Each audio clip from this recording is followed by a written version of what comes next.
Hello everyone, আসসালামু আলাইকুম। Welcome back to my channel. আজকের রেসিপিতে থাকবে গাজরের স্যুপ। আশা করছি রেসিপিটি আপনাদের সবার অনেক অনেক ভালো লাগবে। প্রচণ্ড এই শীতে এই স্যুপ খেতে দারুণ লাগবে। চলুন রেসিপিটি শুরু করে দেওয়া যাক।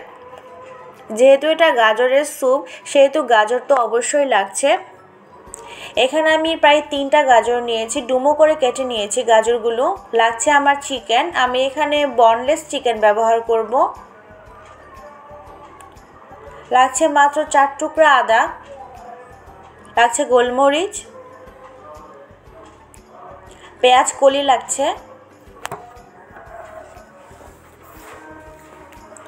প্রথমে যে কাজটা করতে হবে সেটা হচ্ছে চিকেনটা সেদ্ধ করে নিতে হবে। আমি একটা পাত্রে পানি দিয়েছি, তাতে চিকেনটা দিয়ে দিচ্ছি সেদ্ধ হওয়ার জন্য। যে পাত্রে চিকেনটা সেদ্ধ করতে দিব সেই পানিতেই আমি গাজরটাও সেদ্ধ করে নেব। গাজরটাও আমি দিয়ে দিচ্ছি। এরপর দিতে হবে আদা, গোলমরিচ দিচ্ছি। খুব ভালো করে সেদ্ধ করে নিতে হবে, এই জন্য কিছুক্ষণ অপেক্ষা করতে হবে। আমি একটা ঢাকনা দিয়ে ঢেকে দিচ্ছি। প্রায় 10 মিনিট পর ঢাকনাটা খুলে নিচ্ছি।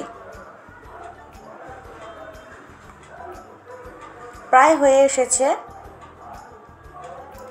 এ পর্যায়ে আমি এখানে দিয়ে দিব একটা থাই পাতা। আমি একটা থাই পাতা 2 টুকরা করে দিয়ে দিচ্ছি। যদি আপনাদের হাতের কাছে থাই পাতা না থাকে তাহলে আপনারা লেবু পাতা ব্যবহার করতে পারেন। আরও 10 মিনিট পর আমি ঢাকনাটা খুলে দিচ্ছি। চিকেনটা আমার সেদ্ধ হয়ে গেছে, এটা তুলে নিতে হবে।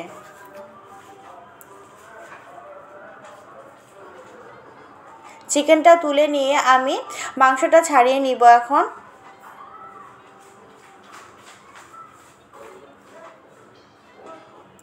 চিকেনটা মাংস ছাড়িয়ে নিতে নিতে গাজরটাও আমার সেদ্ধ হয়ে গেছে। গাজরটাও তুলে নিয়ে আমি হামানদিস্তায় থেতো করে নিব। গাজরটাও থেতো করা হয়ে গেছে, আপনারা চাইলে ব্লেন্ডারে ব্লিড করে নিতে পারেন। পাত্রে এখন দিয়ে দিচ্ছি অল্প পরিমাণ তেল। পেঁয়াজ কলি দিয়ে দিচ্ছি। পেঁয়াজ কলিটা গোল্ডেন ব্রাউন কালার হয়ে ভাজতে হবে। এই পর্যায়ে চিকেনগুলো দিয়ে দিতে হবে। চিকেনটাও হালকা ভাজা হয়ে আসবে যখন, ঠিক সেই সময় হাফ চা চামচ পরিমাণ মতন সয়া সস ব্যবহার করব। হালকা করে একটু ভেজে নিতে হবে। দিয়ে দিচ্ছি গাজর। গাজরটাও হালকা করে ভেজে নিতে হবে। এ পর্যায়ে দিয়ে দিচ্ছি আমি লবণ। যেহেতু সয়া সস দিয়েছি সেহেতু লবণ একটু কম দিলাম। আর দিয়ে দিলাম আমি চিকেন আর গাজরের স্টকটা দিয়ে দিচ্ছি।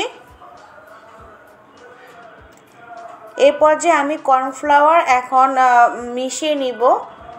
এখানে আমি প্রায় 2 চা চামচ পরিমাণ মতন কর্নফ্লাওয়ার ব্যবহার করব। আপনারা যদি স্যুপটা একটু ঘন খেতে চান তাহলে 4 চা চামচ কর্নফ্লাওয়ার ব্যবহার করলেই চলবে। আমি 2 চা চামচ পরিমাণ মতন কর্নফ্লাওয়ার এখানে নিয়েছি। এখন পানি দিয়ে খুব ভালো করে গুলে নিতে হবে।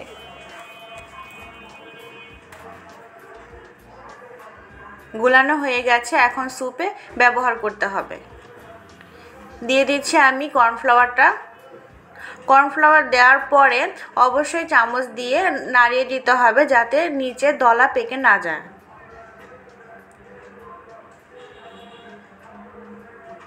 স্যুপটা প্রায় হয়ে গেছে। সবশেষে এখানে আমি দিয়ে দিচ্ছি কয়েক কুচি কাঁচামরিচ। এটা জাস্ট ফ্লেভারের জন্য দিলাম।